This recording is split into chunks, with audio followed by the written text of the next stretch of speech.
Hey, everybody, you're listening to the Comic Book Bears podcast. I'm Billy Z, I'm Brian Pittard. I'm Steve Morey. I'm Caleb Alexander McKenzie. and I probably should take off this mask, huh? Yeah. Oh my god! I'd clutch my pearls, but I just, If you're watching video, you'll get it. If you're listening to the audio, you won't. And I am clean shaven right now. Somehow It's the I'm gonna get COVID-19 era. Yeah, What? Caleb's got more facial hair right now than Bill does, so it's Yeah. very different. It was the first time we had a work happy hour via Zoom tonight, and that was the first time people saw me without a beard ever there. So what did they think? they were like, "What the hell?" They're like, "Who are you?" Yeah, who is this The first young? question I got was out of filter, you know. Yeah, so I could do without the second chin, but otherwise it's kind of comfortable not having this for a little while.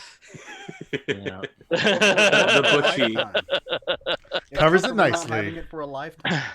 Oh, All right. So anyway, we are the Comic Book Bears podcast. We are your hairy, heavy homos, maybe not so hairy right now, who read comics and talk about them, but you don't have to be a hairy, heavy homo to listen in. And since the quarantine era started, we've been doing a weekly podcast via video and then releasing it on audio, and we're doing that again this week. So how you guys doing? excellent. Pretty good. No existential My life, dread yeah. whatsoever. My life got a lot better on Monday. Finally. And everybody clap for Caleb finishing his first year of law school. Yay! Now, do you have a break of any sort, or are you like what's happening with your summer plans? Caleb, in relation So to I have an intern. I have an internship that's going to start off sometime in the middle of the summer. I think at the end of June, 1st of July.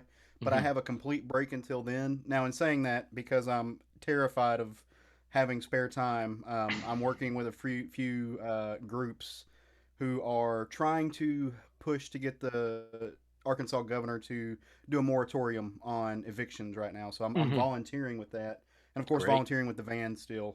But all of that's just extra. But I'm Mhm. just gonna sleep in till at least 9 o'clock. Mhm. And every That's morning. that's outstanding, So- Caleb. Excellent. I admire your Excellent. volunteerist spirit. That's fantastic. Mhm. Yep. I appreciate it, man. That's why I'm going to law school. So Yeah. And you other guys are doing well. I didn't see a thumbs up from Steve there, just like his sort of face. That's a thumb. There are two All right, there thumbs. we go. He had his Actually, more thumbs like elsewhere. Yeah. So what do you guys want to do? We really have nothing planned. We don't have any guests on tonight. We've had that for the last couple of weeks. What do you got there, Brian? Is this a So I was just going to Ah. say my local brewery that I've become enamored with here in the Shoreline, Kenmore, Washington area, Cairn Brewing is, they're serving through their canning process and growler fills. And I did venture out twice this past week. Once to get Chinese food because, long story. But actually we went to Seattle and went through like the ghost town that is downtown Seattle. But then I went and got some brewing supplies and some beer from Cairn Brewing. So I am advertising shamelessly.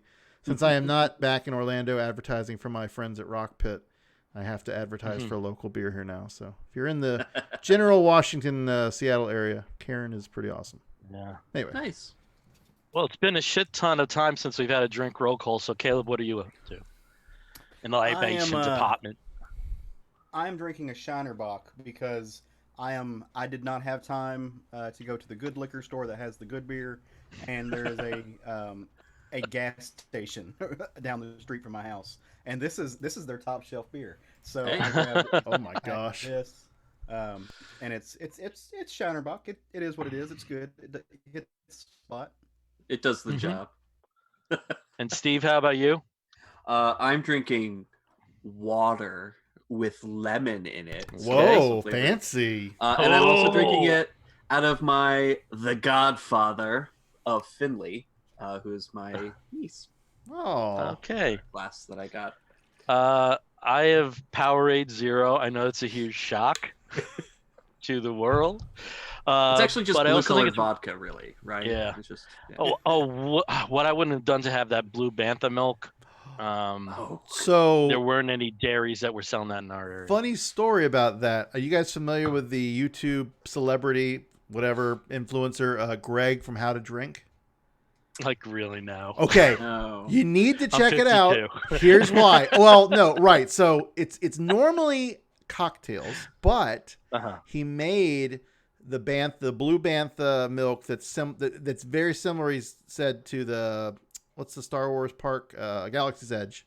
Mhm. He made the blue one and the green milk from Last Jedi, and he did a bunch of other cocktails they do at the thing there. So if you want to make your own blue milk for Star Wars Day, obviously it's past, but whatever for next year. How to drink on YouTube. It's guy's name's Greg, and the reason why it's relevant to us, he is fucking hot and geeky as hell. Maybe I will watch it now. He does D&D on Twitch. He has a Twitch channel as well, and he's really funny. He's straight. Not that that's stopped any of us before, but he is just a delightful human being from everything I've watched. So check it out.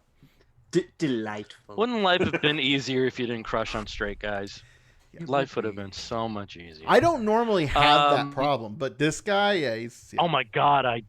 Jesus left and right for me. Jesus over here, Jesus over there, yeah. Jesus left, Jesus of the left and Jesus of the right. Oh. Speaking of turned Jesus, one. actually, I did turn one. Though. Oh. I did turn one. Well, so there's Gold Star Gay when you've never been with a woman. What is the one? There's got to be a rank for gays that have turned a straight man. I feel like there needs to be something. Yeah, Bronze there medal? should be. Yeah, but you gotta.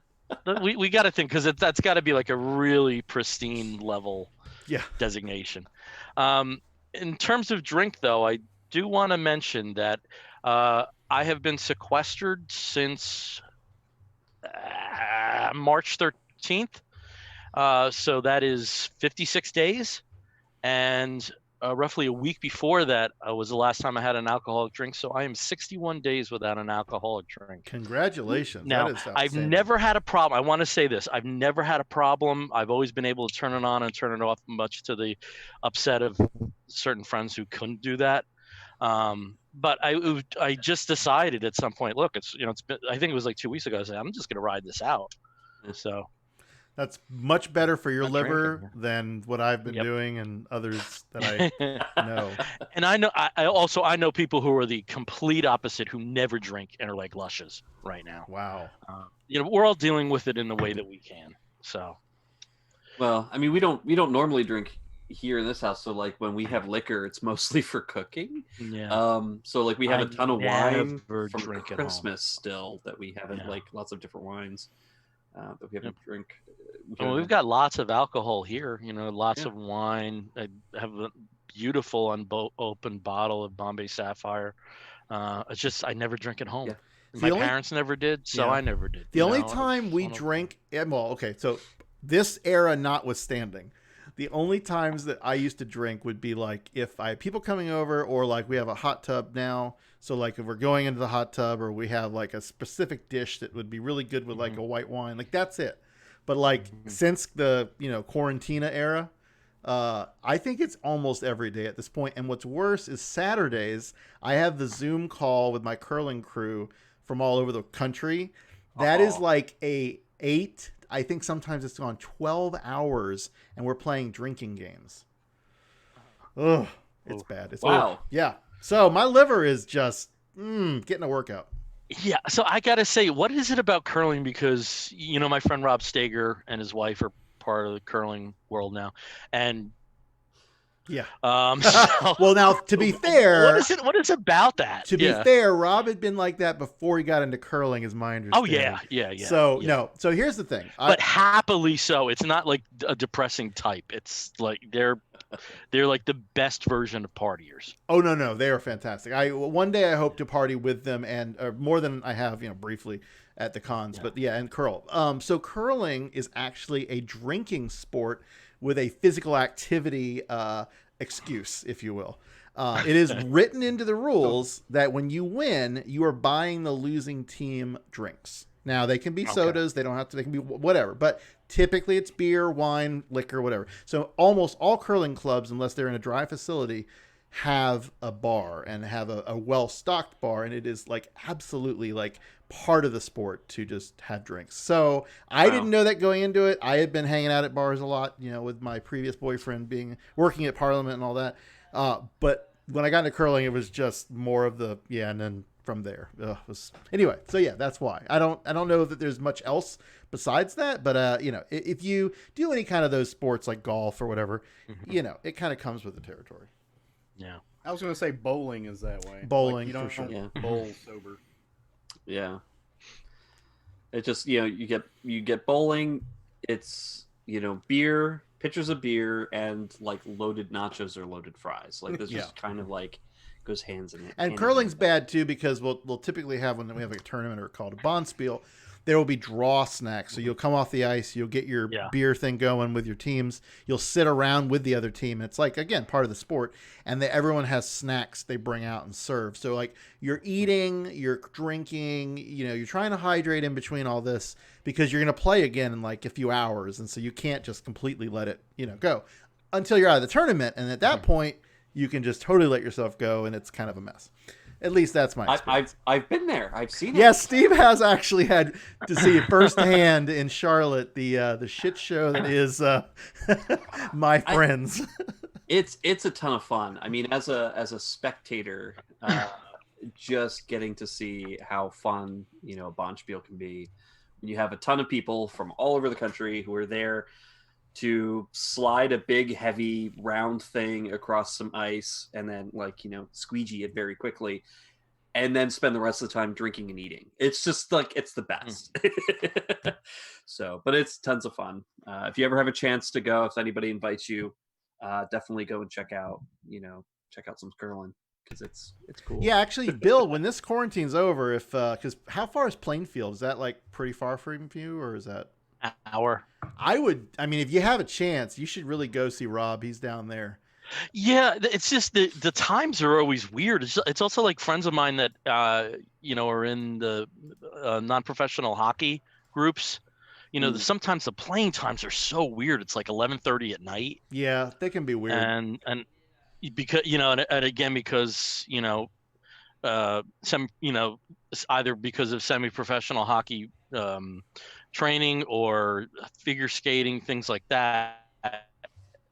That's when you can get the good ice, the rinks, especially in New York. I think especially in New York Plainfield. City. I might be my friend Brian Marshall. Yeah. I might be wrong. I think Plainfield actually has their own facility though, so they actually can do more times. But I don't know. I haven't made it there to curl yet. But yeah, if you have a chance, if anyone listening has ever been interested, right now, obviously, clubs are usually shut down over the summer unless they're down in the South or whatever. But, when things come back, just look up your local club and just go do a Learn to Curl, which is always the easy or open house, and just show up. And the community has always been so welcoming. I know the comics community is an amazing community, very welcoming too. But the curling community is the closest to a family I've had other than my family itself. Since my fraternity and what we have a Comic Bears, it's very they embrace everyone, and it's so very very uplifting. So, and again, lots of alcohol, so that helps too. And silly pants. Don't forget the pants thing. I totally played into that with I got these crazy fireworks pants, and it's I love that, but what I love more now is in Seattle they have onesies as a big thing. So I now own 2 onesies, I think 3 onesies potentially, and my boyfriend just got a onesie, so we're gonna have a onesie night at some point, right? But onesie curling is definitely, or kilted curling, which I've done. I think I did once. Kilted curling sounds really dangerous. It's just cold. You have to have knee pads at that point. You don't have to, but what I'll tell you are always doing is when you are down in that they call it the hack. You are like a lady kind of holding your kilt down so you don't flash the skip on the other side. It's a whole thing. Trust me, it was very distracting for myself and for others. But anyway, for anybody behind you. or in front of me, even Or worse. in front. Yeah. Well, I Oh, think so- that like that. Never go on. Sorry. No, go ahead. No, it was bad. Really cool. Okay. All right. Whatever. But on the subject of drinking, during our happy hour, the work happy hour that we had via Zoom, the issue came up about the first time you got drunk. So, just wondering here, does everybody remember the first time you got drunk? Really? I remember That's the so first time fun. I got really really I remember the first time I got overs. hammered, but I also remember the first time I got drunk of any sort, where our neighbors were having a New Year's Eve party, and all the kids were sneaking champagne. I was, drunk playing Atari. I remember the first time I really got smashed though, and I shouldn't have been driving, but I did. I parked in the middle of the street, and then I was behind the house peeing, and my dad brought my dog out, and I peed on the dog, and No. and at me, and my father was yelling back at her like, "He's so plastic, he doesn't know what the hell you're saying anyway." Oh, it says my internet connection is unstable. You were glitching Can a you little still bit. see me? Yeah, you were glitchy, but Oh, okay. it's fine. That was the first time I Mine's saw been unstable. Yeah. Mine's been doing the same thing on my end. No. Yay, internet. Nah. So All right, well, was, I just found that interesting because we had 35, 40 people on the call at once, and everybody remembered. So I don't know. I just remember the first time I got like sick drunk, and I think that was probably the first time I was like really drunk, and it was off of red wine, and it was a wine bar that my friend's boyfriend was like the manager, and he just kept topping our glasses off, so we had no way to know how much we had drank, and we were. My good girlfriend who lives in Colorado now, but we were in high school together. She was in one bathroom and I was across the way in the other bathroom, but they were connected so you could hear each other. And we're just like tandem vomiting. It's just this whole thing, and then our significant others have to take care of our mess, and drag us back. And I was staying at my dad's, and it was just so embarrassing. Anyway, so that's vivid. But any other time before that, I'm sure I was, but yeah. And you always had that thing like, I'm never gonna drink again, and then like 7 hours later, that's already shed. Well, 7 hours later, I think after mine happened, I think I was still nursing my hangover because it was at a party. It was a big house party, college, obviously, and the first thing that we all do is like, hey, let's do a drinking game, and Labatt's blew dry everywhere. People had cases of it, so we were just sort of like pounding them back. And I remember sitting on the couch looking at my roommate in one chair, and then like this kind of hot dude from Calgary in the other, who was openly gay, and I was not at the time, so it was kind of like, you're cute, but I can't tell you. And I'm just standing there, like sitting there looking at my roommate, who was looking back at me saying, I can no longer see, because he had even more than I did. And I'm looking at him like, well, I'm seeing and just all over the white couch. Got immediately like, hot Calgary guy, like basically picked me up and rushed me upstairs into the bathroom, where I spent the next 4 hours curled around to the toilet. I had visitors. You're my best friend. Oh, exactly. Yeah. I had people like coming in and sitting with me because I was so bad. They were like, we just need to make sure that you don't die. Like, do we need to take you to the hospital? Yeah, that was the worst. It was so embarrassing too, because it was like, it was a new house, like not good. I love that all y'all are older. I was like 14. Yeah, no, I was about like 12. The first like that New Year's Eve party, but no, the first time I got hammered was 17, like really hammered. A bunch of delinquents. Before that was like I peppermint was schnapps 14. or something, Yeah. So I was like 14, and I went to stay the night or the weekend with my sister, who is a few years older than I am, and she was living. I forget where we were at, but her roommate had a bottle of Crown that I found, and I'd never drank before, and I drank Crown like it was water, and very quickly, and exploded in her living room. Yeah, Oh, that was me. I was that little brother. It was fun. Oh my god, you got everything. Gross. I wish I had drank growing up, only because it would have probably like prepared me a bit. Because when you go to college for the first time, you've never had anything to drink, and then it's not even the first year or the second year, but like your junior year of college, you finally like go, you know what, this alcohol thing isn't that bad. Let's just dig in and Oh no, I drank all through college. Yeah. And senior year of high school, pretty much. Yeah. I wish. wasn't. And that was another thing. Like in my high school, like everybody drank. You know, there weren't like band nerds that didn't drink or brains. You know, everybody drank. I also had like a weird situation in that, like, I come from the New York area, which is very populous. You know, it was a small. Most of the graduating classes were like in the 250s. For some reason, we were a real dip in the population in those two towns. I don't know why, but I actually had a very waiting for unstable. I actually came from a very small graduating class. And everyone drank. How big Waiting was your for Unstable graduating? was like my dating life before Roger. What was? Waiting for Unstable. Oh. Bill, how I keep hearing Bill said waiting for Unstable. That's essentially my dating life. We've all been there. How big was your graduating class, Bill? 173. Mine was 60. Ooh, all right, you got me beat. Brother. But I mean, okay, but to be fair, I went to a private Christian high school. So okay. They're all small. I mean, the exceptions are like in the 200, 300 range, but yeah.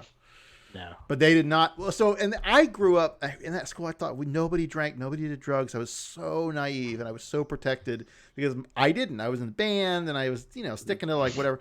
But what I found out after I left and went to college and then heard from the, alumni or whatever, like they were doing stuff all over the place. And I just had no idea. It blew my mind. It just completely. And then I told them I was gay. So that blew their mind. Yeah. Well, see, we knew, everybody knew who was drinking, who was like on the hard drugs. Like everybody knew in my high school. But I was part of the really geeky group who did not do any of that. And when I went to college, the thing was I was actually legal because I went to school, in Quebec, which drinking age is 18. So, at no point did I ever drink when I wasn't legal. I also had a bunch of friends who were like 1 or 2 years older than me, who were legal and then not legal and then legal again, which is a really weird. There was that really weird dynamic in like the 70s and early 80s and stuff, where like the drinking age flip-flopped in a couple of places. Yeah. Didn't it? Where Really? like it was 18, then went up to 20. Jersey went from 18 to 21. Oh. Yeah. But the thing was, they didn't grandfather people.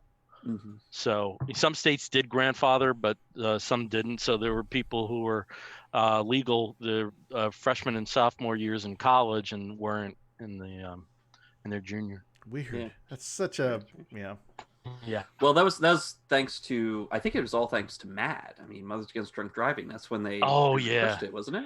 Yeah. I posted on my page before. Reagan spoke at my school in 1984 or 5. I have a picture of the invite. Yeah, well, whatever. And the reason he spoke there was because we had a very active SAD chapter, Students Against Drunk Driving, and like nobody everyone drank. That was just bullshit to put on your college resume. So we may have had one true believer. But that was it. Everybody, people were in that SAD group, like after Reagan played, there was a friggin' kegger, right by the swim club, So. Oh, how lovely. Yeah. Just say no. I'm picturing your high school is like Porky's for some reason. Like that's what. No, it was well, also for people who don't know, the high school I went to was Riverdale. Not Riverdale, but Riverdale. And So you had Chris Orchie, and Orchie. Bessie, Ramona, and Dawn. So Chris Cummins is Jug handle. forever jealous of me because I had approximated that experience. But no, it wasn't like we weren't wild. It's where I grew up. Bergen County is a little strange because it is. It goes from the higher up you go in the county. It goes from lower middle class to upper middle class, if not out and out rich. But the thing is with Bergen County is it seems everybody has a very good work ethic. I mean, there's people that never needed to work that still had a job in high school. There's just a very distinctive work ethic because I think everybody came, like, if not the parents, then at least the grandparents didn't come from means. So it was a good place to grow up. I'm not going to say, I have to say that. It was a great place to grow up.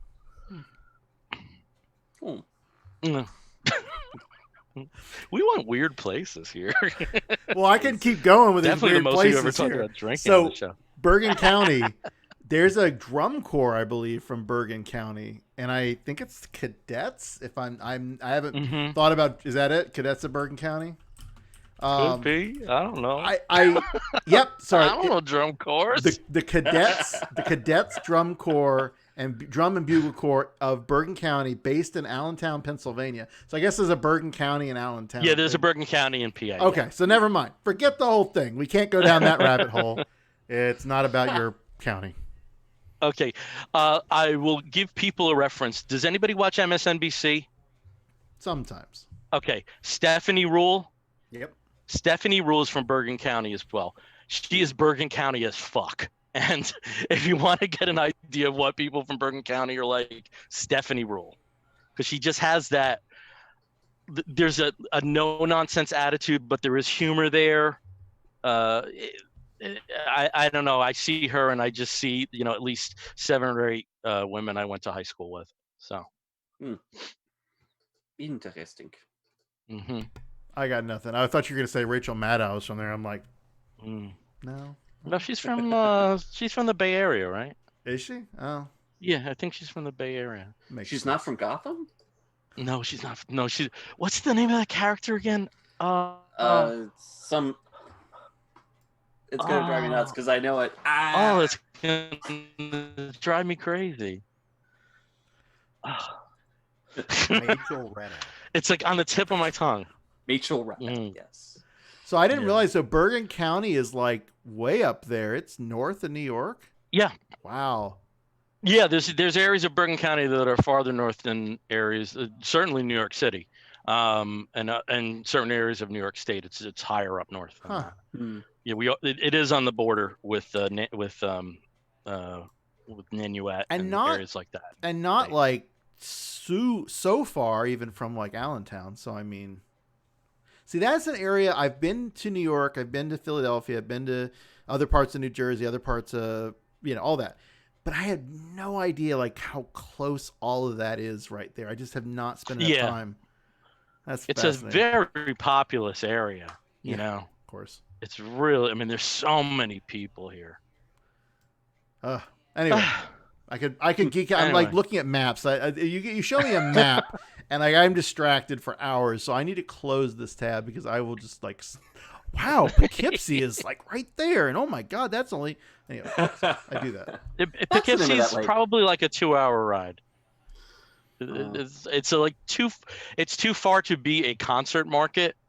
But I did go to a few shows in Poughkeepsie at point. It's just one of those cities or towns. It's a city. It's a city, right? It's not. It's a city. Yeah. Okay. Like it's one of those cities. Everyone. But it's a small. It's like Hackensack. It's a small city. See, there's another one I've heard of and I've just never been. Yeah. Now I don't know. When someday I'll just take a tour of all of that. Just drive around. The critic. Hoboken and Hohokus are the 2 jewels in Jersey's crown. Oh my God! We were just talking about the critic. That's from the show, Yeah. right? Yeah. We were Yes. just talking about that. Brent, my boyfriend's like, what was that show with John Lovitz and an animated show? I'm like, The Critic. Oh my New God. York City's Roaches have hired a new PR firm. They want to change their name to something a little bit more acceptable. They're now to be called Hugabugs. Just Speaking- some of the throwaway lines can't from that show contribute. are brilliant. Well, but Bill, you can now, so we're going to keep this train going. I am now finally on the What We Do in Shadows train. I took forever, but my God, that show is so good. I haven't finished the Brilliant. first season, but we just saw, I think I don't even know. There's sort of spoilery things that you can talk about, but it's like, no, actually, this doesn't spoil at all. The orgy episode. There we go. Mhm. So, the orgy. like, I mean, I knew I would like it. The movie's fantastic. Yeah. Of course, I knew it was something I would enjoy, but oh my God, it is even so much better than the movie. Like, It is. the It is. It's characters- like the movie was almost like a pilot. yes. Yeah. Yes. It's almost like they had enough ideas that they could gel stuff around, but the benefit that time provides when you're away from something, and Mhm. just the 4 principal cast members. I guess 5 with Colin Robinson. Colin I guess Robinson. they Oh, he is my favorite. And here's why. Have you guys seen Dreamlab LLC? no. No. It's an Adult Swim show about this like weird dream lab where they go into and like project your consciousness, and it's like virtual reality. So they actually do a whole segment of each episode that's rotoscoped, but it is fucking bizarre and really dark. And he's in it as a mad scientist and like amazing and just so weird. And then he shows up in this show, and I'm like, oh, I love this guy. He's so good. And then he showed up in like a Better Call Saul episode where like, Mhm. oh my God, he's this like dumbass who wants to sell drugs. Like, it's just this guy's Yeah. great. I need to look up his name. Well, this But season, this second he had a great- Go ahead. this season he did have a great sort of like focus episode. I think just This past week. Wednesday. Yeah. Yeah. And this year, the lines they have given Nadia. Not- Oh my God. Oh my God. She's got the best delivery. Well, she What even the fuck is Persian Frank Zappa doing there? Persian Frank I literally spit last night with that line. She's so good. That's Well, great. that and last week with the curse, with the Bloody Mary Oh, curse. anyway. And she's sitting on the demon. Well, she's a male demon. Oh no. She's sitting on the couch with her, like, that part of her soul, of her ghost that she put into the little doll, and the little doll just sitting there like they're just playing off each other, throwing lines back. It's the most ridiculous show ever. And plus Nandar reading emails. That was you are invited. Oh, he's so good. That I show know is Count so good. Fandango. I don't know what he has done prior, but he is an amazing personality, and I want to watch everything he's done. Yeah.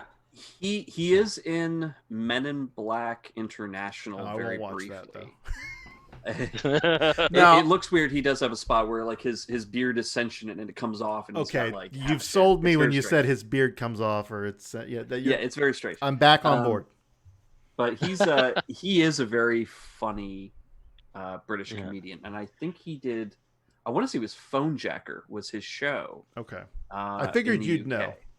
Yeah, he did it was sort of like Crank Yankers, I think. Oh a little God! bit. Oh, the puppets? Did they use puppets? No. But with like a lot of makeup, so he would do like a lot of impressions, and Oh, impersonations, and like impersonate different people and celebrities and stuff. Brian, have you gotten to the Council of Vampires episode yet? Yes, and here's the thing: I had been shown that, or I found that clip, or someone shared it at one point when it aired originally, and I was like, I watched a bit of it because I was like, oh, I just saw the movie, and it's brilliant. Like the fact that they bring all of those people in from all of those different roles. It's magic. It's beautiful and it's hilarious. Even like just the people you'd think like Danny Trejo's in it, like and he's hilarious. Like the whole thing was so perfect. And like I haven't watched, none of the episodes I've seen have been like even mediocre. They're all solid. They're all great. Mm-hmm. Everyone's got a good storyline. Guillermo's amazing. I really want more. Like his personality. Oh, his arc in the yeah. second season is so good. It's incredible. He's So good. just such a fascinating, and I love that actor. He's a very he's a very fun out queer. I was going to say he's as well. definitely out. When they did an interview, I was like, "Girl, yeah, he's fantastic." But he was in The Magicians. He played sort of a minor character in The Magicians for several seasons, and was hilarious in that. Just because he just played like this, constantly worried busybody who was obsessed with maps because he was a cartographer in Fillory. But it's just his character. You feel alternately sorry for him. You also like just totally root for him, and then you're just sort of like, dude, get out! Like, what are you doing? Like, stop this! Right. Like, get out of this situation. It's a bad situation. But for I you. love it when they play him and Nando. Nando, is it Nando? Yeah. Like as like a bickering married couple. Yeah. Like Yes. that is perfect. That is so gold because it's an easy archetype to latch onto and write, but it's like totally bizarre when Nando will like switch it and be like back to a badass, Vlad the Impaler clone or not even, but And of course, Matt Berry. Oh. I have a huge crush on Matt Berry. So for me to see him being as complete Matt Berry-ish as possible, the most Matt Berry, the most Matt Berry that ever Matt Berried. Darth Marenghi, The Dark Place. the dark, yeah. Like I just played that for Brandon, and I'm like, no, he's in this as this doctor who he doesn't think he's as cool as the other people or whatever. It's fucking amazing. Like I'm so happy he has a vehicle and can like be the most Matt Berry to everyone. Well, his delivery of everything, because he's basically like, he presents himself as the living embodiment of John Lovitz's actor character from SNL. Yes. But that's just him constantly in every role. He did have an amazing sort of a historical comedy, sort of like action comedy last year called Year of the Rabbit, where he played a cop in Victorian London. Really? And it was incredible because he played like this tough guy cop who was just always, getting beaten up. He was the rough street detective. And he was not so Matt Berry, but he was still Matt Berry and just hot. I don't know. He is very attractive, especially with so now I'm looking at this and he's got his mutton chops that go all the way down like here and here. And this season he's extra fluffy. So that makes me happy too. Extra fluffy. Right? And Nadja does a great imitation of his character Yes. also in one of the episodes. Not going to spoil it for you, Brian. Oh, but my God. it was another moment I almost spit out my drink. Yeah, Brandon and I have thoroughly enjoyed that. We knew, everyone told us. Like, it's like, it's one of those shows you just go, I'll watch it, put it off. But, oh, my God, if you have not seen it. And, Caleb, are you like it? You seem like He's not a TV guy. At all? Yeah, very, very rarely do I watch television.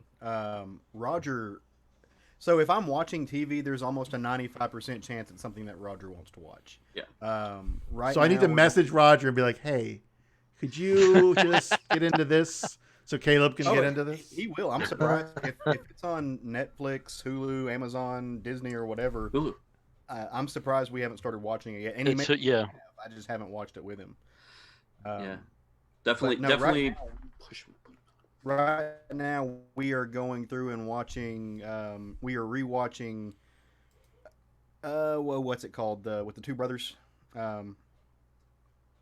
Oh, wait. Supernatural. Supernatural. Yeah. Yep. Yeah. And loving that, but yeah, I'm just not a TV guy. I get distracted by things too easy. I need a book in my hand or something. That's fair. It's fair. Yeah. Oh, Shiny balls.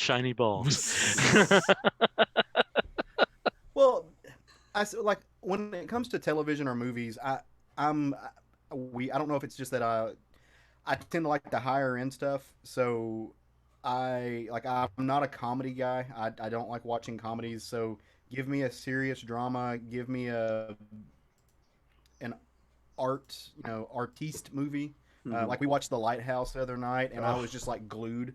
Like Roger turned around and looked at me. He's like this is the longest that we've watched something, and you haven't picked up your phone in a year. And I was like, no, this is amazing, and let me tell you about how this is actually socio-political commentary of the 19th century. And he was just like, yeah, I thought it was two dudes in a lighthouse. So I mean, you're both right. yeah, no, 100%. but like, yeah. So when it comes, like, I need something like that. Like, give me Lars von Trier, even though I know it's problematic, but I'll at least watch it so I can break it down. But I like stuff like that. You should. So, based on what I'm hearing, you should definitely watch Fargo if you haven't, not the TV show series, and Legion if you haven't seen that. Those two, and Noah, from Noah Hawley, Yeah. that is some of the most like, Uh, yeah. I think that's me. I'm gonna mute my police coming to get me. Ozark was my, like, as far as like television goes, Ozark is my last big thing. Love, like, that show is fantastic. Yeah. All right, folks, it's 10:15. That's 45 minutes of that, and I haven't talked any comic books yet. Woo! We succeeded.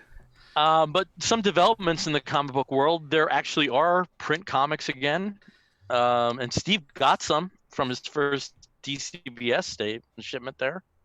This is Ooh, the a Dreaming number copy 20 of the Dreaming number 20. Ooh. That's a gorgeous cover. Oh, it is. It's, anything Yeah. by Yannick Paquette just fills me with, happy gooiness, because it's just, I've loved him since I first saw him in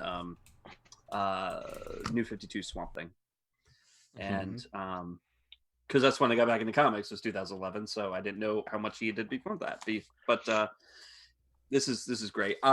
I don't know, do we want to go around the horn and say what we've been reading this week? Sure, it's on you right now, and I know you wanted to talk about this book, so go ahead, because that's called The Transition. Oh. See, I've been at this for a little while. I've heard of these things. So I just have to say, like, for some reason I was thinking of Justin Allen a lot this week. I don't know why, but for some reason I was thinking it's he was a former host on our show who seems to have disappeared, and there were sometimes Justin was so bad with the transitions.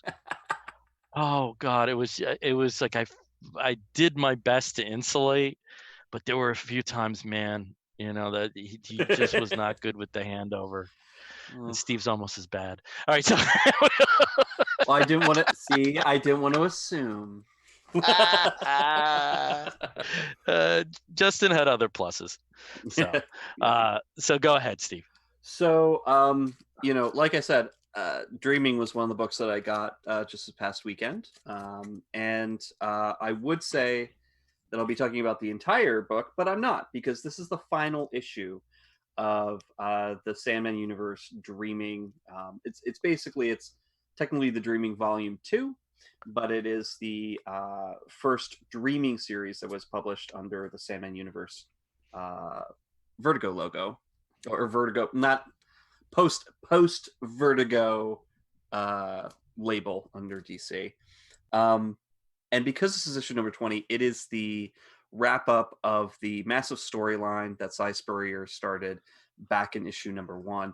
It is the culmination of everything, all the different threads that they've been putting out, all of the different character arcs that they've really been meticulously building up this entire time since it came out just a little over a year and a half ago. And it is, as far as final issues go, this is one of the best ones I've read in a very, very long time.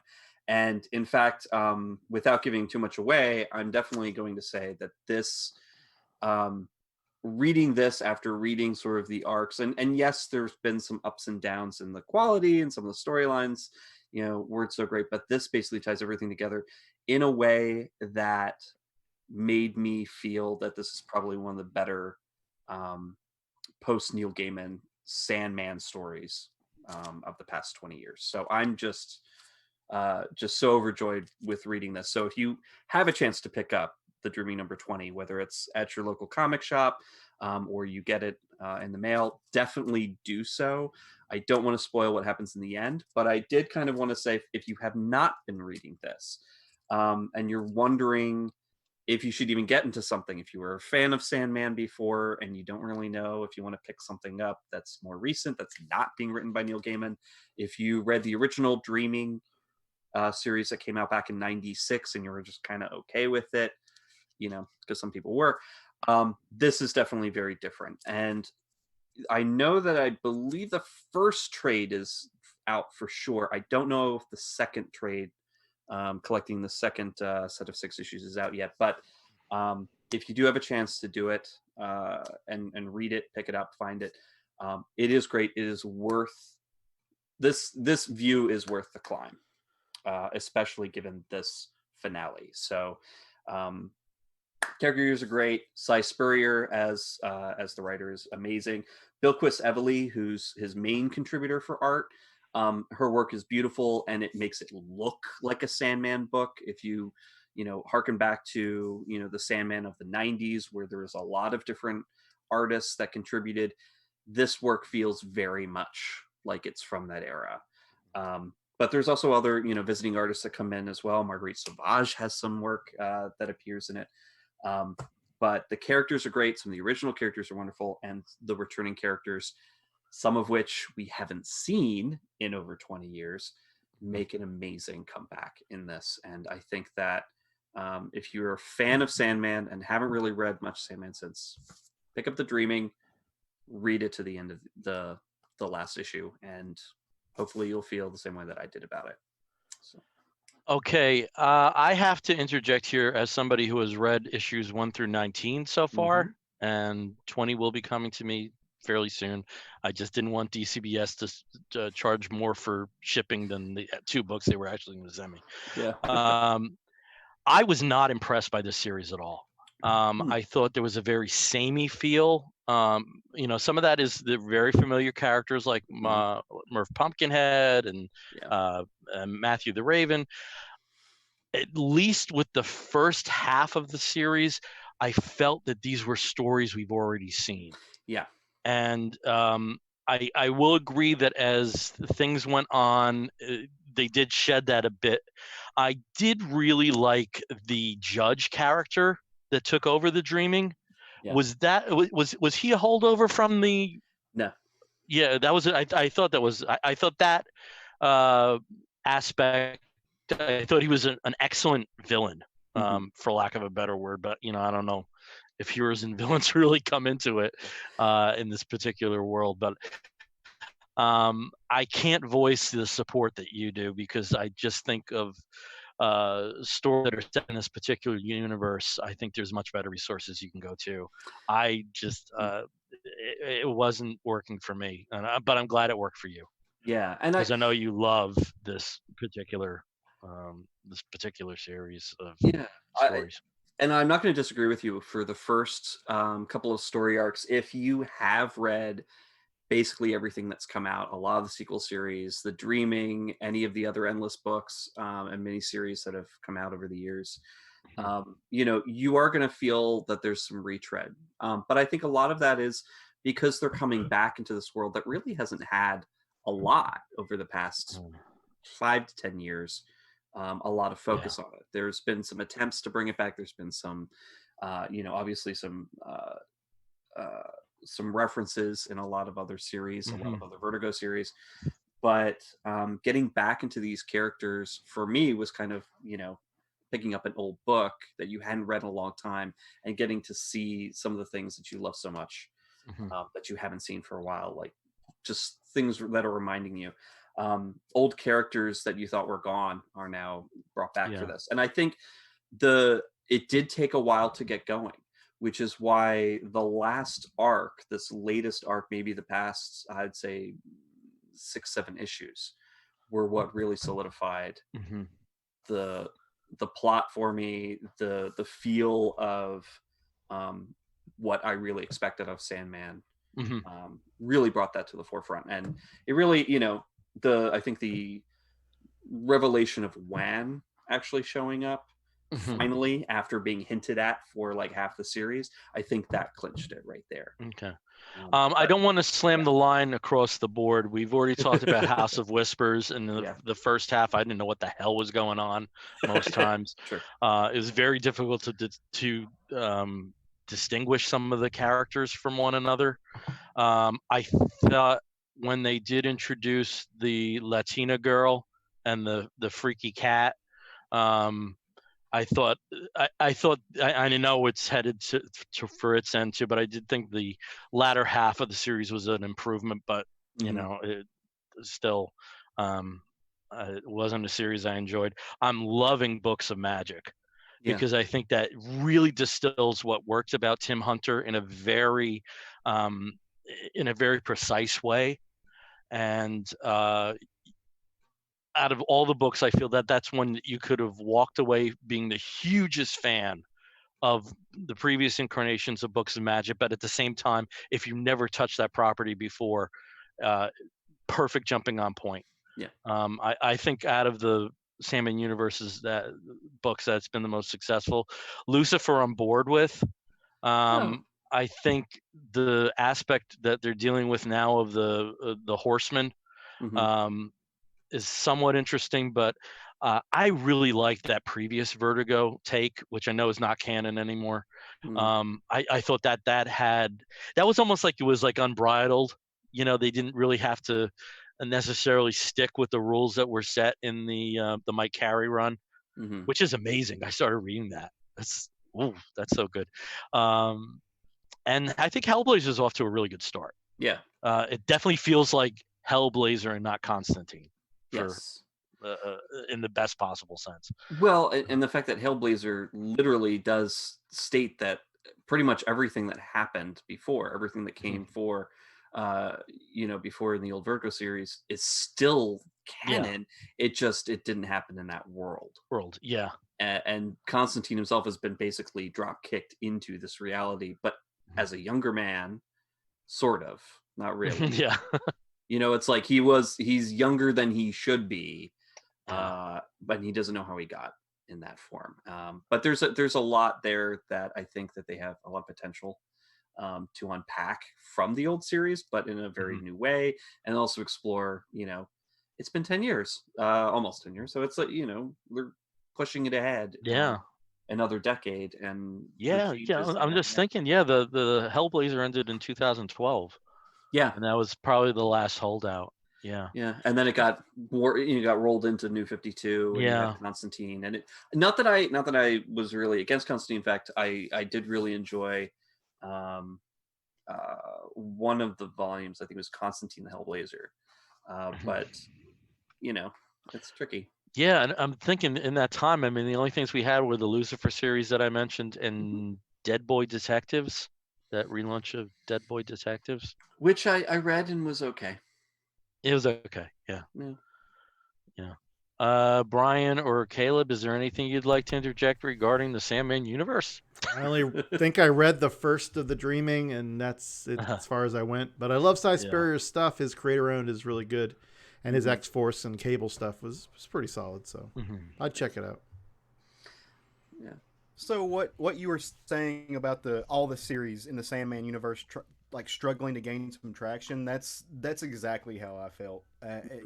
Through the entire run, and so I tried to start all of them, and I could tell it was going to be a slow burn, and it wasn't necessarily the slow burn that I was particularly looking for. And so I kind of I wasn't feeling it. I bailed off of them all, and at the same time, the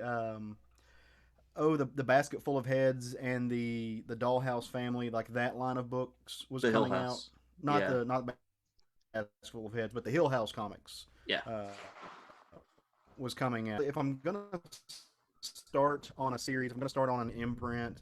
Let me just wait because I trust Hill, and unfortunately, I didn't dig much of that either. There was a few books of that series that I really liked, but just overall wasn't my cuppa, which doesn't diminish its quality by any means. It just wasn't something that grabbed me, because we live in a time where there's literally 100 books a month that are good, that are ridiculously good, and so it's just kind of fighting for that space.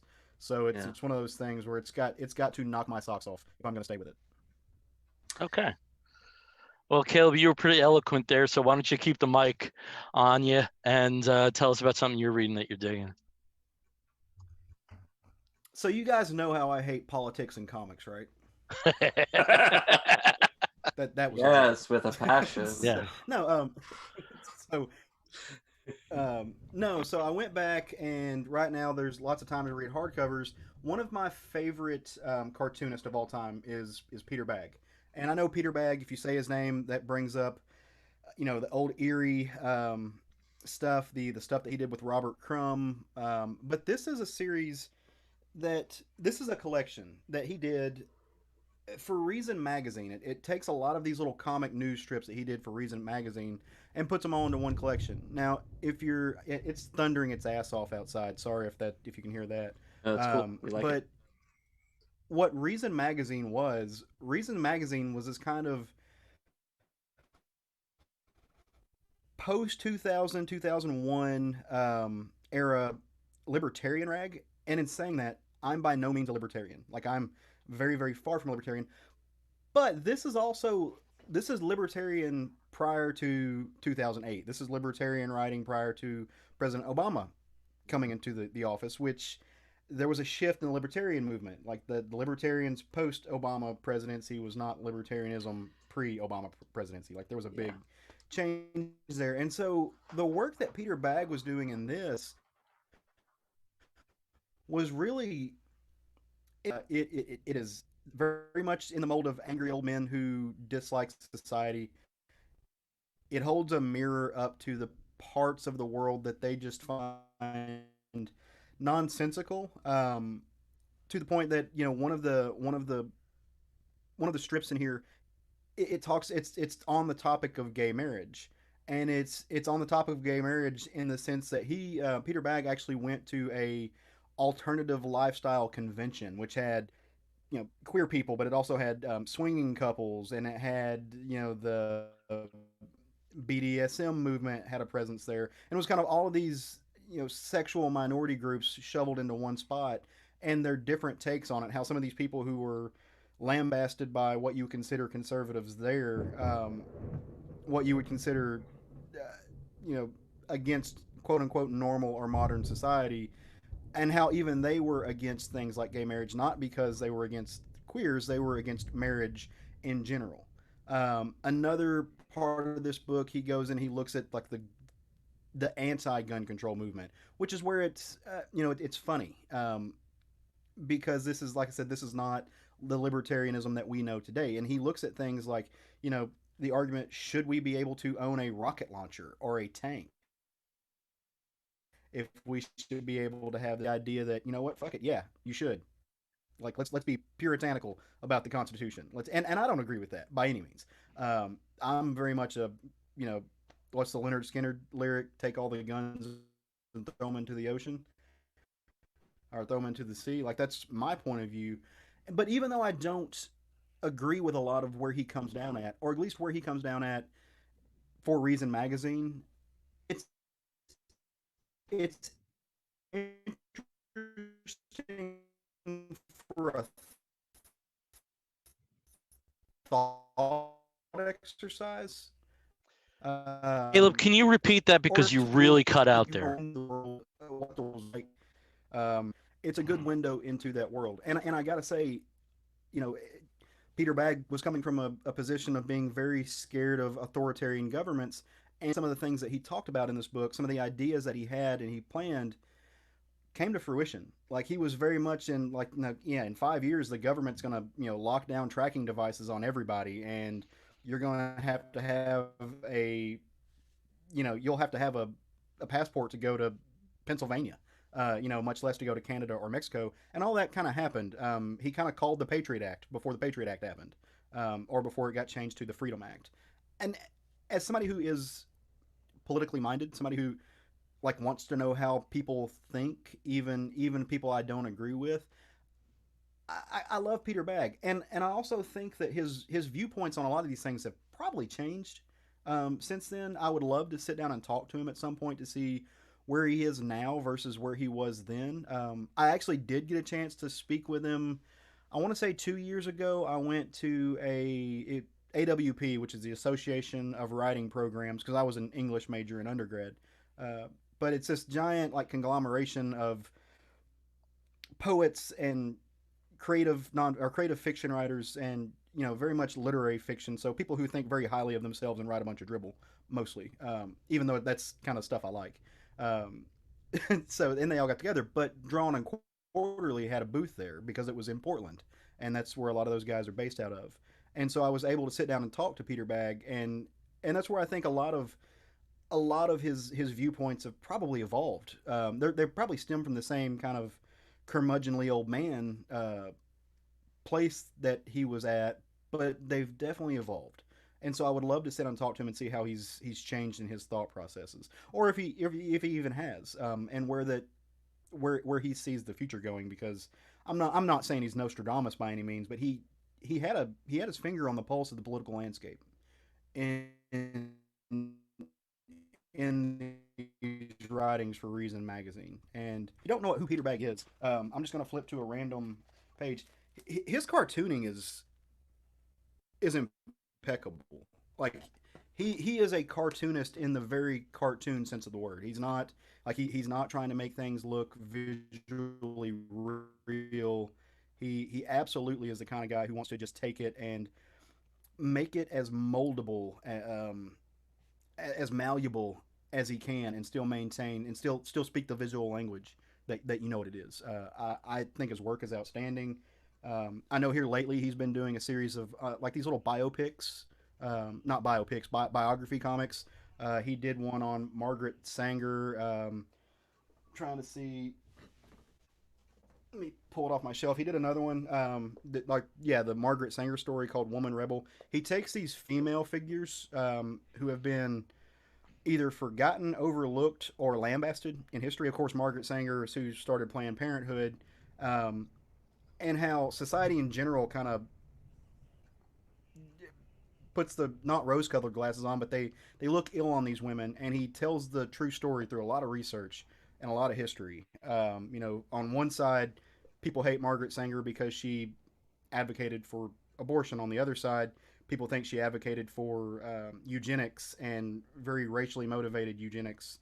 And neither one of those things is necessarily true. But so he's able to kind of look past the both sides, the quote unquote. There's things on both sides, and just kind of get to the meat of it. And whether or not you where you land, where you agree with that, it's neither here nor there. That's for you. That's for me to decide. But he does a really good job laying out his case, and I appreciate that. Yeah, you were mentioning Peter Baggy's. I've always called him Peter Baggy because I've never heard Me his too. last name. And But it's actually Peter Bagg. Peter Baggs. Yeah. His style to me is very much of that comics with an X era. So it's immediately recognizable. It's like this type of style, this type of cartooning, exaggerated features and like bizarre like shapes of people. It's just, but with so much detail and like the color choice and everything, it's very recognizable right away. And whether you like it or don't like his stuff, it's something that's very distinct and something that has a very clear voice and a very clear perspective, that you don't get from a lot of you don't usually get from a lot of like mainstream traditionally popular artists and writers and creators. So he kind of like, to me, fits in that era very well with Crumb, even with Linda Barry. I mean, there's this kind of very distinct look that that's creators kind of have from that era. Yeah, I view him as a little bit later, because my only real exposure to him was with John Holstrom's Punk magazine, which was late 70s. And, so Linda Barry contemporary, but Crumb was doing stuff well before then. Oh, yeah. I can appreciate the style. Yeah. But, I think it's interesting you bring this up, because I've always thought libertarianism was utter bullshit. It doesn't work it works in theory, but it doesn't work in execution. At a very basic level. You talk to a libertarian and you be like, oh, I can get behind that. I can, there's always that like one thing of this pure deregulation that just I can't fathom. But I will say, for people that have adopted that as their principal political rationale. The emergence of this really weird fundamentalist Christian version of libertarianism, which is dominant now. And I just, from my limited exposure to Randian ideas, I can't see how organized religion is even acceptable in that framework. It just seems so inconsistent with It's so many of those stated policies, for lack of a better word. So somebody like Baggy that did subscribe to that, I would like you. I would be it's interested to not. see where he comes down on how things stand right now with that particular line of thinking.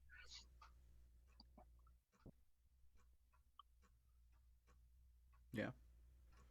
Because if you listen to some of his, if you read some of these stories, organized religion does not fit into there at all. And in Yeah. fact, he almost, again, he's a curmudgeonly old man, and that's kind of who people like him are always gonna be. But he goes after organized religion hard, and it's not like evangelical, all kind of hold the same place for him, and it's all pretty much illogical, to him. And like I said, even though he goes to a different place than I would go, in my thought process and where I come down politically, I can I can I can respect it in some point, because again, I don't think he's where they are today. I think that like Yeah. that movement, that even Ayn Randianism has left him far behind, Mhm. far behind. And I think if you listen to some of his interviews today, you you get a sense of that. Talk to him again Yeah. with any length of time. And just tying into what you said, probably the loudest objectivist voice in comics of all time was Steve Ditko, with what he did, post Marvel in the 80s, I guess. What was his predominant self style, and some of that stuff is unreadable, but there isn't anything that isn't uninteresting. Yeah, good point. So I think along those And same speaking, lines, I mean, I can't imagine what a conversation with Steve Ditko would be like, but it is a conversation I really wish I could have had.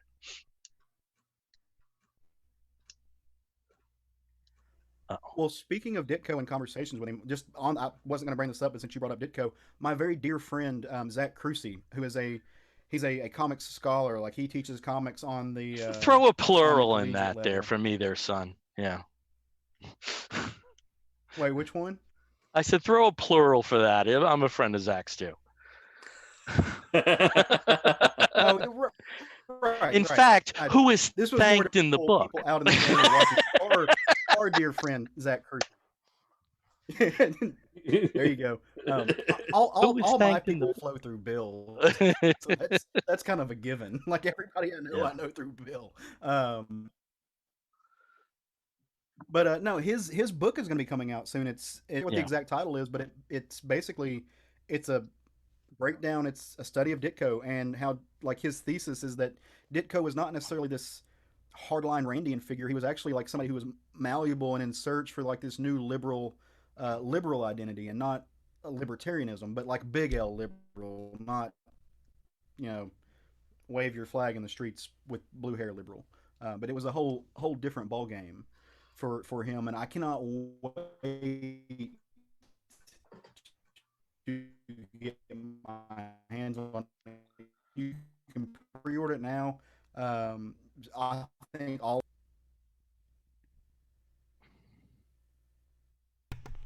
We just Shoot. lost about We lost you. something.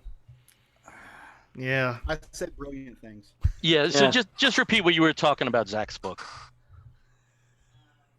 The whole thing. The whole thing. Everything. Oh, I just The said past it's, 30 minutes. Just Zach's book. It takes a hard line. Take a look at Ditko, and it basically breaks it down. That he was not this figure that was this iconoclastic person that's like a hard line, but he was a human, loved by his family, was funny, and was really in search for like this. And it's in the title of the book, this new liberal identity, big L liberal, not little L liberal. But I'm excited to get my hands on that book, mainly because again, it doesn't matter if I end up in the same political mindset as the person who wrote it or the person who it's about, it's worth putting that into your brain. It's Mhm. worth searching that to see, because if you don't question your own beliefs, then you don't have anything to question.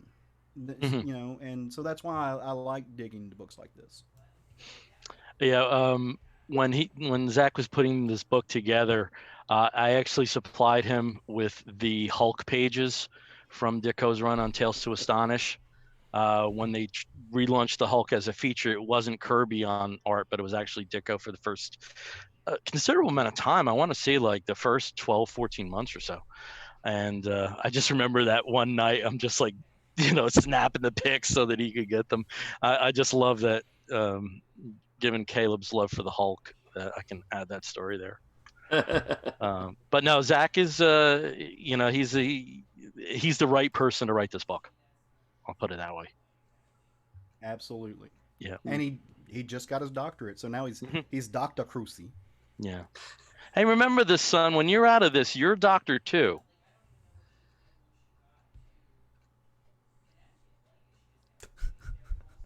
JD. Yeah. JD. Yeah.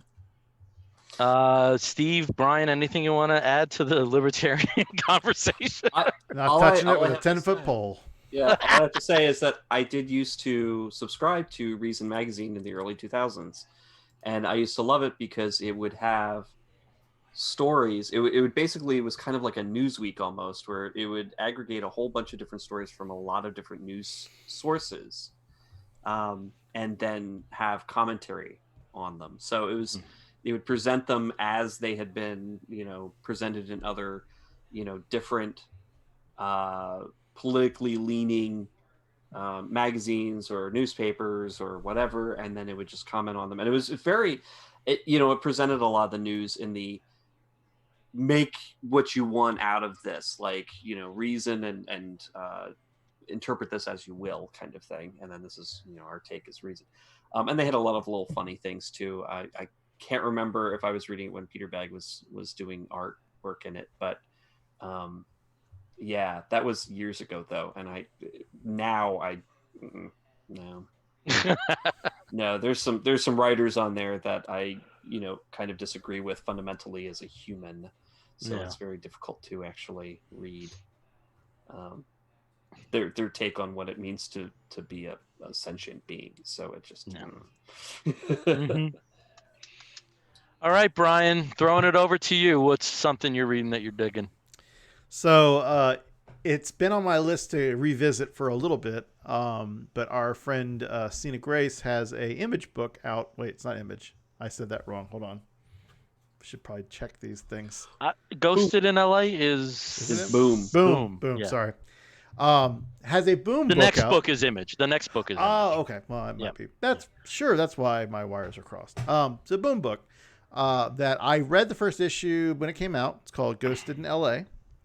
And I didn't really connect to it enough. Kind of lost the bubble. It was a little bit of a tumultuous time in my life, but be that as it may, I didn't pick up any of the other issues. So, in this dark time where there are so few books coming to us, I decided, let me go back and give that another try. So I got the first trade, the first 4 issues, dug through that, to figure out what I missed. And the story is, of course, written and created by Cena Grace.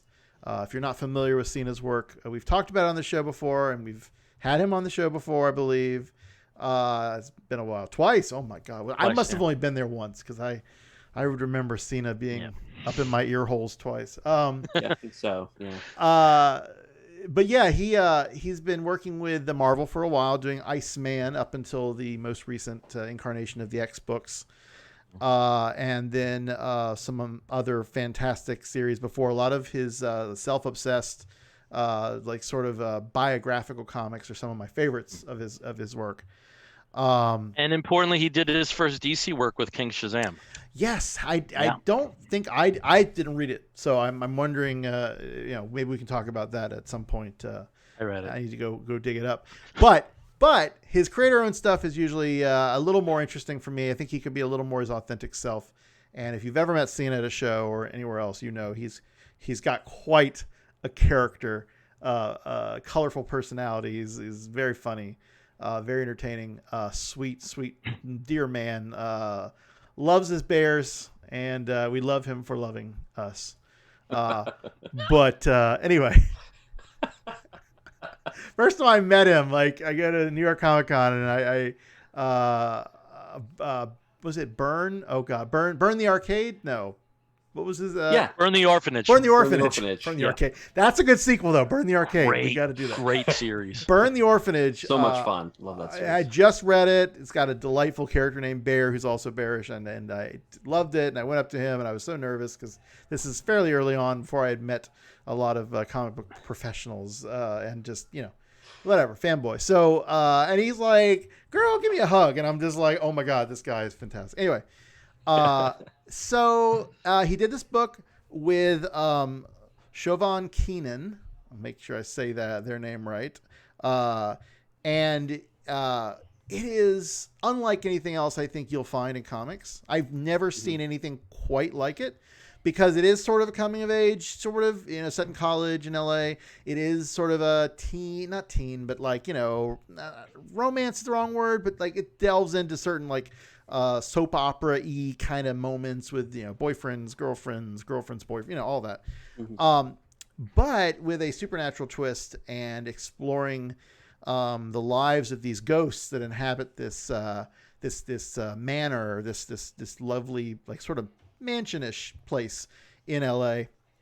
And Daphne, who's the main character, is there in LA going to college because she was going with her high school sweetheart, and they broke up basically right away in the first issue. And so not only did that happen to her, she's all by herself now, but her roommate's kind of a bitch and doesn't seem to really want to be friends. And I guess this is the weird thing, and maybe Steve, you can help me with this, because I may have missed something. So the roommate in college in her dorm, it's like a Christian study group, very like chaste or whatever, seems like has like this straight edge thing going, but loves watching like this gay supernatural romance show. And I was like, what? Like, it was just like incongruous, but maybe that's the point. I don't know. It plays into it. I don't know how far you've gone, but it does play, like, her character kind of plays up that aspect, the strange sort of Christian study group, but then her obsession with sort of like taboo supernatural stuff. Yeah. Okay. Well, yeah. I mean, I'm glad it goes somewhere, because I've only read the first 4, but I mean, like, it was an odd thing to put out there first. Anyway, so you meet some interesting characters before you even get to the ghosts, and then when you get to the ghosts, it's this whole like cast of these personalities from it's sort of like if you've watched American Horror Story and you've seen Murder House, which is the first season. The premise is, people die there or near there or whatever, their ghosts become trapped in this residence. And it's sort of run by the matron, whose name is Aggie, I guess, AGI. And she kind of like seems to run the place. It's her house.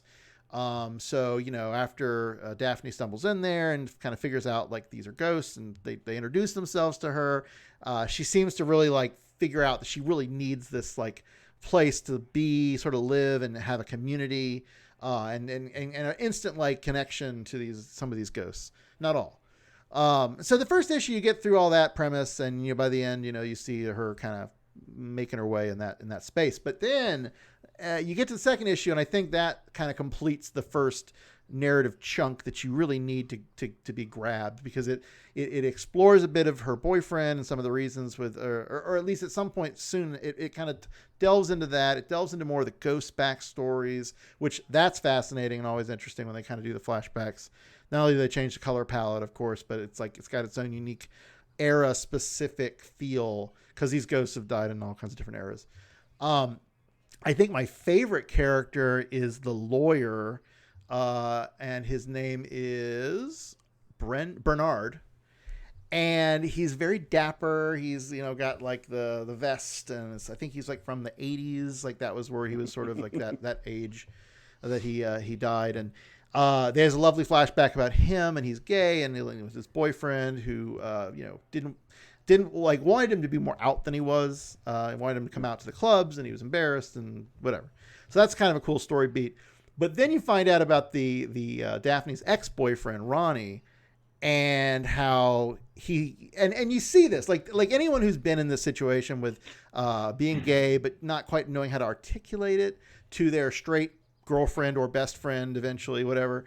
Like, you've all been there. You know what this situation is, and it's awkward and it's hard because you don't always know that you want to say everything, but you still know that you shouldn't lead them on. Obviously I know I've been there at least once or twice, mainly, in college, but probably a little bit in high school. Yeah. Caleb. Yeah. So like that whole thing. So Ronnie's gay, of course. He kind of finally comes out to Daphne, and she's like, "Oh, well, okay. I mean, that makes sense, duh." But the panel that I think I like did a spit take on. It's this whole thing where Ronnie's meeting the ghosts because Ronnie's now her like gay BFF, and they're kind of going through some of this whole thing about coming out. And in fact, Bernard, the ghost I was talking about, is instrumental in sort of going, I think you should talk to Ronnie because I think he's got something to tell you. And there's a whole, comedy of errors thing. But the panel and the dialogue is fantastic. And this is very representative of Cena's wit and his sense of humor. It's great. So like Ronnie kind of like sticks his fingers through Bernard in this like, like he's ethereal and he doesn't realize it, and Ronnie's like, they have like a little awkward interchange, and Ronnie's like, I guess I should have known your name before I stick my fingers in you. And like, they keep going. It's like just a little quick beat. And obviously it works. It's a nice double entendre, but it's just like knowing Cena and hearing his voice, as we were talking about this before the show started. A lot of these characters, you can definitely hear Cena like talking out and doing, whatever voice is needed and just being quite entertaining. So the dialogue's great. It's very fun. This book feels like a younger person wrote it, and Cena's younger than me for sure, but I don't remember exactly how old he is. So let's give him all the credit. Let's say he's in his 20s, but I think he's, I don't know. Yeah.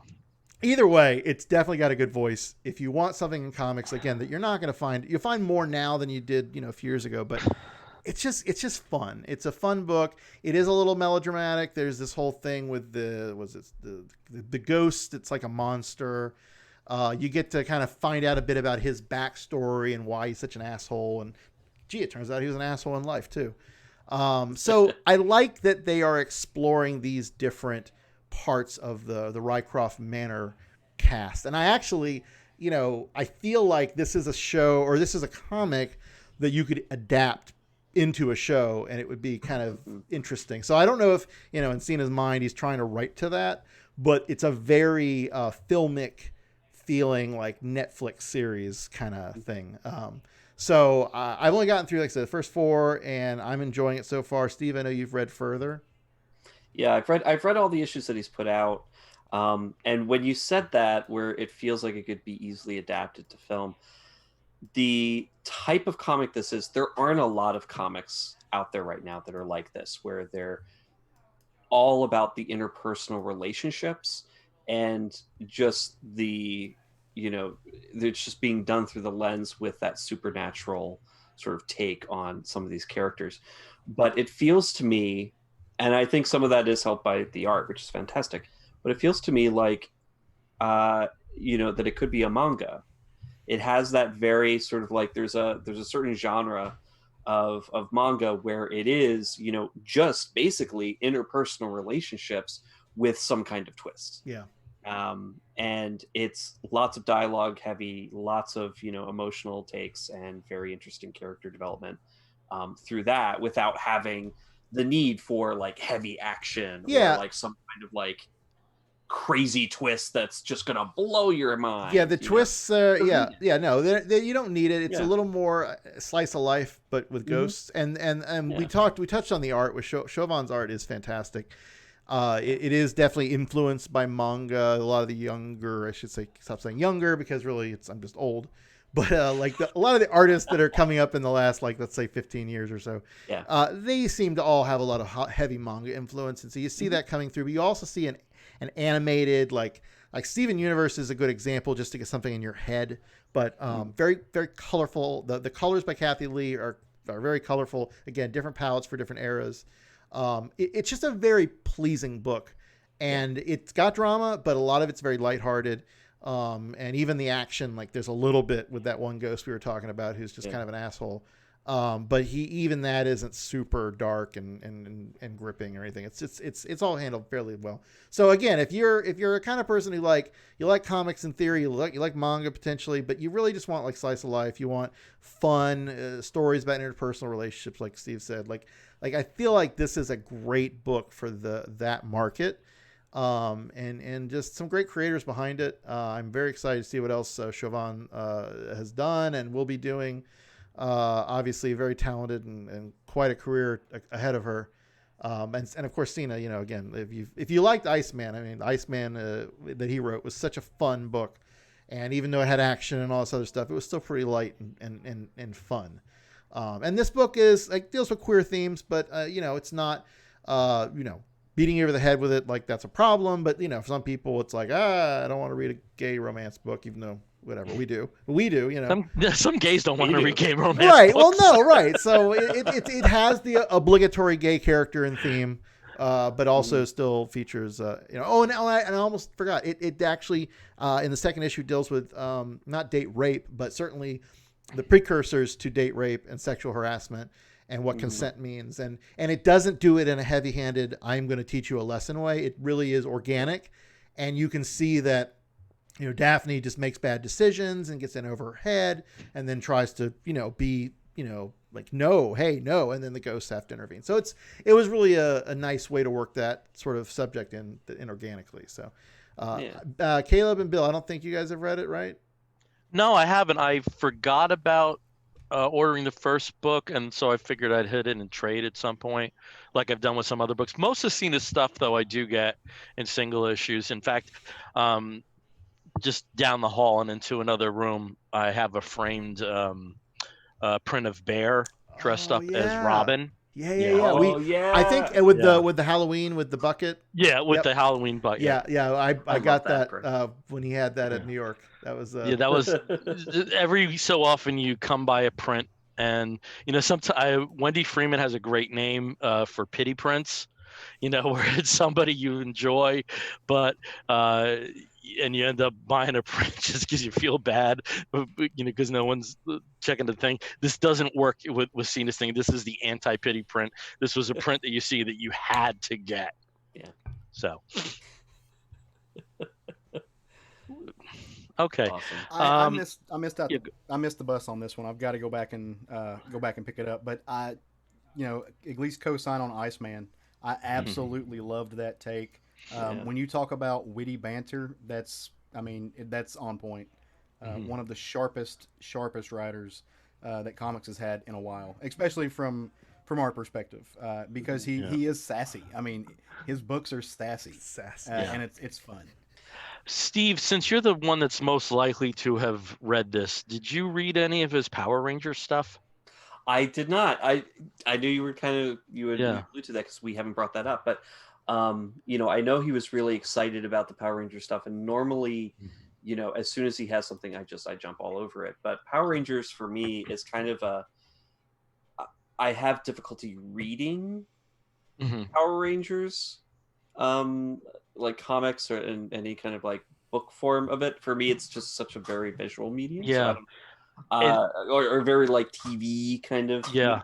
So. That's interesting because I have a good friend who is a huge Turtles fan, huge teenage, but came on with the TV series, and he's never been able to fully enjoy the comic books. But they're so different. I think that's kind of he's kind of in that bracket. Yeah. Yeah. But I would love to. Even though it started as a comic, blah blah blah blah blah. Yeah. Yeah. All right, I'm going to accelerate what I was going to talk about, but Brian, you said it literally that there are very few new comics. I wanted to remind people that through April, there were new comics. You could have gotten Betty and Veronica Jumbo Comics number 282. And the following week, you could have gotten World of Archie Jumbo Comics Digest number 98. Now, those A reason I love these digests is because the time of comics that I grew up in was when DC had the 100-page the 100-page super spectaculars, and it was the same format: a new story at the beginning, and then classic stories from various points in time after that. But if you wanted classic stories through and through, you could have gotten Archie Milestones Digest #8. And then flipping back to B&V Friends Jumbo Comics Digest. So I had somewhat of a new comics fix throughout the month of April. Just wanted to establish that. Probably be years before I read these. So anyway, I got them. But the book that I wanted to talk about was one that came out just before the sequestration happened. And I mean, literally, like, I think 2 weeks or so before at least I started staying home. And this was a book that, though they're not providing it with the DC Zoom trade dress anymore, this was part of the line, is part of the line of DC books for young readers. And this was wonderful. This is Green Lantern Legacy, and it concerns a 13-year-old boy, Tai Pham, who lives in the Vietnamese section of Coast City. Coast City, of course, is where Green Lantern Hal Jordan lives. And Ty's family has a store in the Vietnamese section, which is a center point of Vietnamese culture within that city. And his grandmother is, effectively the leader of the family. Unfortunately, his grandmother dies. Now, these aren't spoilers. It says it on the back.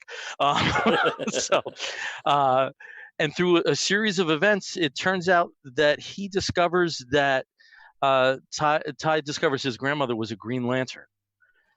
And on top of it, he turns out to be the inheritor of her Green Lantern ring. So the book goes through his training process. You see some very familiar names and characters like John Stewart. Sometimes there are like somewhat oblique references. The grandmother's cat is named Jordan, but sometimes they're pretty overt. The writer, Min Lee, this is his first comic work ever. Primarily known as a novelist, but also as a commentator in various magazines on children's literature. And from reading this, he knows his stuff, because I have to say that, sometimes when you read the all ages books, not so much with the DC Zoom line, but some other lines, they scream, this is for this is for smaller children. This is for everybody. One touch I really liked is he has two very close friends, Serena and Tommy. And unlike most superhero tropes, these are two friends that know immediately that he is a new Green Lantern, and that provides a lot of the tongue-in-cheek aspects to it. I have to say that the day that they solicit a sequel to this, and I really hope they do, you can't stop me getting this sequel to this. This was wonderful. I would love to see these characters incorporated into the general continuity. I don't know how you could work that with a 13-year-old Green Lantern, but this was, 118 pages of pure joy, and that's my book that I'm digging. Well, 13-year-old Green Lantern. I mean, don't we have Teen Lantern, who, yes, isn't a true Green Lantern. She's using a sort of modified pirate version of Green Lantern's powering. But I think it's very likely, especially with the Wonder Comics line, that there's room for younger heroes that aren't written down, that aren't for readers that aren't written down to. Yeah. So like Wonder Comics, you've got Mark Russell writing Wonder Comics too. There's a lot to appeal with these younger characters for, older readers, or even, young adult readers that are sort of above the target age that some of the DC books, like the Ink Zoom books, could be targeted to. And I've mostly liked them. I seriously have mostly liked the books, but I do think that there is that certain percentage of books from children's graphic literature that are off-putting to adults after a point. And I just haven't really felt that with this line, and this was the best effort by far Mm. within that. What were you going to say, Caleb?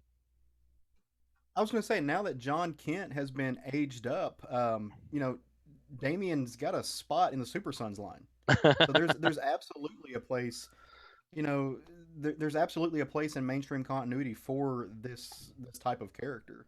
I would love to see a decent writer get a hold of it, because you could do Super Sons, and that doesn't mean you have to have, uh, you know, John in there with it. That would be a perfect place to interject that character and to give Damien his own book, because I love that series, and it was kind of that, it a lot of what Bill is saying about the way that this series read reminds me of Super Sons, and I never understood why Super Sons was a quote unquote rated teen book. It made no sense. It was like, I've bought that book for so many of my friends and their kids, that it's ridiculous. I've probably bought 7 copies of that series so far, just to pass out to the people I know who have little boys and little girls. It doesn't matter. I mean, like, it's a fun series, but there you go. If you want a spot to put that character in the world, there it is. Yeah. And sometimes I think with the teen books, the teen rating, I think it's almost like films that otherwise would be rated G, but someone says shit once so that they guarantee the PG. Um, yeah, I think that's more of a selling point than anything else. Another thing that I should have emphasized is the way this book touches on issues like death and racism, on fairly insular cultures. It gracefully touches on these issues, and especially the very end of the series was just, it was one of those, you know, God, that's the perfect coda to the book. Don't want to give what it is away, but and also the concept of legacy and the concept of the continuance of family. And in some ways, with this married to something even bigger than any family, which is the nature of what is effectively a military corps. Um, really, really, really smart book. And I should mention the artist Andy Tong, who has done uh, uh, works here and there for DC and Marvel, is a Hong Kong-based artist, which I think is now in the UK. But like, just some of these images. This is Ty's first construct as a lantern. Really nice stuff. So That's cool.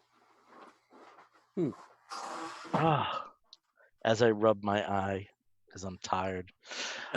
So I think we should start wrapping this one up. And when we wrap up an episode of the Comic Book Bears, we do so with a segment we call the Woofs of the Week segment, where we spotlight something, might be a comic book, might be a film, or a charitable initiative, anything under the sun that we think you, fair viewer or listener, may be interested in sampling. I'm just going to keep going with how we talked about the books in that order. So I'll start with you, Steve, my usual good luck charm in this segment. So Steve, what is your Wolf of the Week? Well, as usual, TV happens to have a huge part in my life because, well, I have a lot of free time to watch TV. So, so a new show that came out on HBO, it just started a couple weeks ago, called We're Here. Over the past several months and over the past year, especially, drag culture has been a lot more, I don't want to say normalized, but has been pushed a lot more into the mainstream. So there's a lot more projects that are out there for people to watch on TV other than just RuPaul's Drag Race. And HBO kind of jumped on the bandwagon, as it were, with a sort of American version of a show that I've actually talked about here before as a woof, called Drag SOS, where Drag SOS was a UK show where a bunch of drag queens would go to small towns across the UK, pick 3, just regular people who needed a boost in their life, whether a boost of confidence or a boost in creativity or expressing themselves, if they were queer, because not all of them were queer, and just kind of putting on a great show. We're Here, which is the HBO version, takes that same concept, but I think makes it a little bit more personal. At the same time, also highlighting the spectacle of what bringing drag to places that are not known for drag can bring. And so it's got Bob the drag queen, Shangela, and Eureka O'Hara as the three queens who go to these small towns in the middle of nowhere, and pick out three people, or a group of people, and bring something else to their life, either improve their life or try to make up for something, or really try to make themselves shine by doing drag. And the first episode is pretty much just like that. It's it's fun, nothing too crazy, nothing too wild. The second episode, taking place in Twin Falls, Idaho, that came out last week, was the episode that solidified the show as actually very good. Not just entertainment, but actually a good show that really pulls at your heartstrings, and has a little bit more of an impact than just like, hey, look, it's three funny drag queens, like, putting straight dudes in drag. But yeah, check it out if you can. It's on HBO. I think it's on Thursday nights. And it's a lot of fun. Should mention this band, Built to Spill, has an amazing song called Twin Falls, Really? about Twin Falls, Idaho. Was also covered by Ben Folds. Oh, I did not know that. Oh. Yeah. Beautiful, beautiful song. I drove through Twin Falls in January on our way to Seattle, and let me tell you, it was interesting. I did not have any idea what to expect from that area, and then watching We're Here, which I also have watched and recommend, yeah, it's fascinating to see the culture of the West Pacific West. I don't even know what that East Pacific West mountains and cowboys. Yeah, it's unexpected. I was not expecting Twin Falls to be that. Yes. So. Well, we've got our outro music. Let me throw it over to Caleb. Caleb, what is your wolf of the week? So my wolf of the week is both a comic and a charitable initiative, and it comes in the form of a Kickstarter. There is right now, if you go on Kickstarter, there is a book being launched called We Live Here. It's being done by Jeffrey Wilson and Bambi Kramer, and essentially this book takes a look at Detroit housing injustice and puts money towards eviction defense in Detroit, as Detroit is being rebuilt, as people are investing in Detroit and they are raising buildings to put up new buildings, and millionaires are coming in to urbanize and make everything shiny in Detroit again. They're forgetting a lot that there are people there, and there are people whose entire lives are there and have been there, and they're evicting them, or they're just pricing them out. And so what this book does is it takes and gives a voice to impoverished individuals who have lived in these neighborhoods for generations, who are now being evicted, kicked out of their homes, kicked out of the only places they've ever known. Their lives have been uprooted, all for profit, all for the uplifting of the city, and for what urbanization, or re-urbanization, I should say, can do for an area. Now, a lot of these places are slums. A lot of these places need an economic boost. They need help. There's no doubt in that. But there's a right way and a wrong way to go about doing that. And in many cities, proportionally affect people of color, queer communities, in ways that it doesn't affect anybody else. And this book shines a light on that. So if you got a little bit extra money right now, I know money's tight for folks, myself included. $5, $10, do whatever you need to do. It's a worthy cause. Throw it to this comic. Again, it's called We Live Here, Detroit Housing Justice and Eviction Defense, on Kickstarter. That's what I just throw it a few bones, because it's worth it, and you get a cool comic out of the deal. So. Okay, throwing over to Brian. Brian, what is your wolf of the week? So another show, we were talking about shows earlier that I've been fixated on, that just came out on Netflix last Friday, is Hollywood. And this is the new Ryan Murphy alternate reality Hollywood sort of 40s era retelling. And I say alternate reality, and I'm going to repeat that again, because a lot of people seem to think and are being critical of it because they think it is an honest retelling of that era. And it is absolutely not.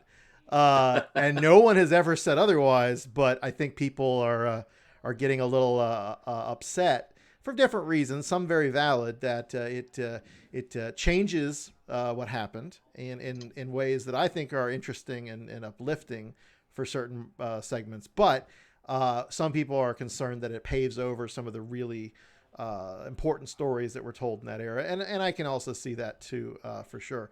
But it is an interesting show. It is very Ryan Murphy in a certain respects.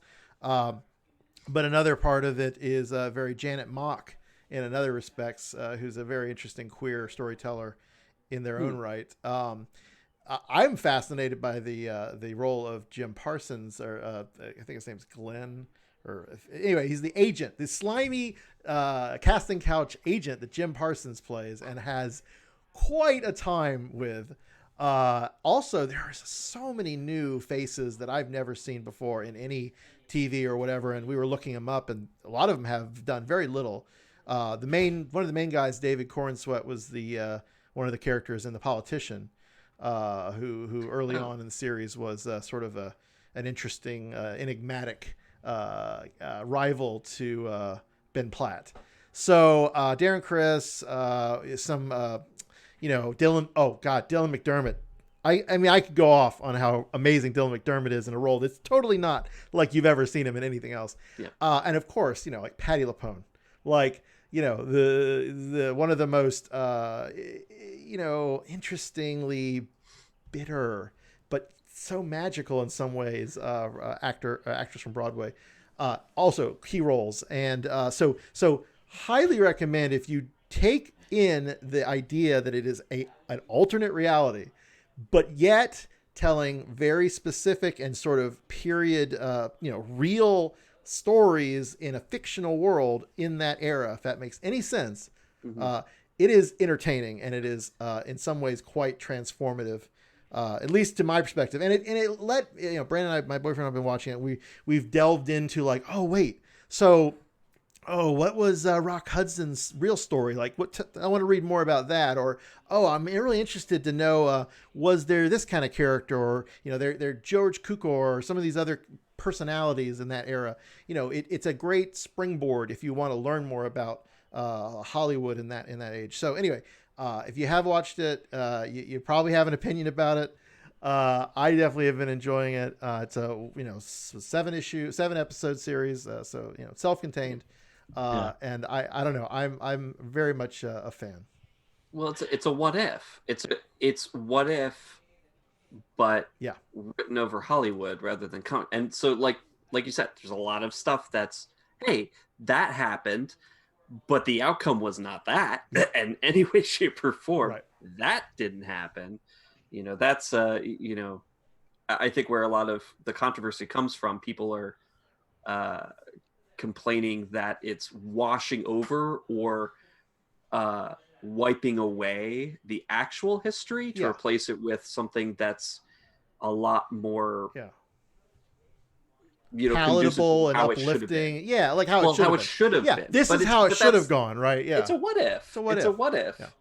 I think if they had just put a thing at the beginning of the series that says, to anyone who thinks otherwise, this is not real. Like, we are taking huge liberties with all of this. I think a little bit less, valid.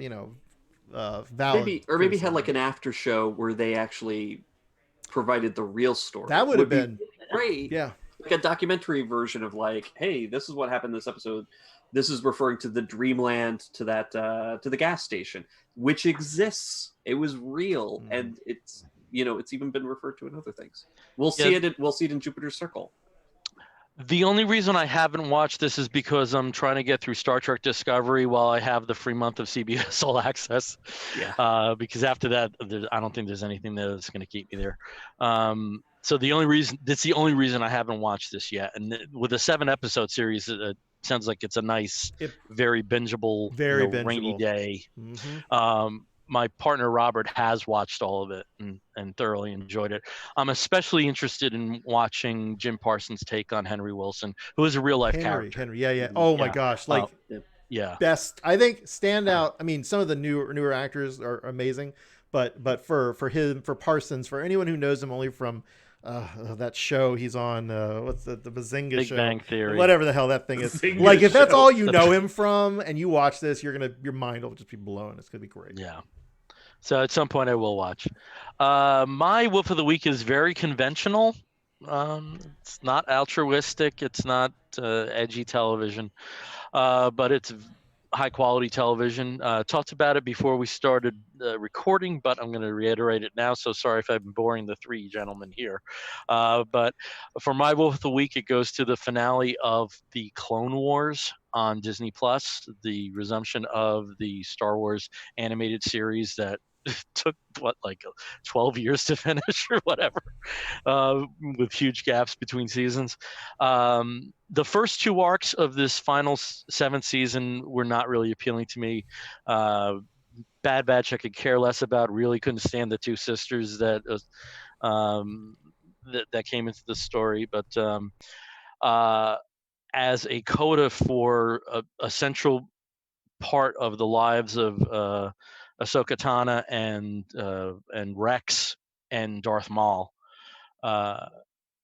Just a wonderful, as I use the word coda, but there is continuance for all three of those characters, but just a wonderful button and bookend on stories of who were three central characters and effectively original characters for the series.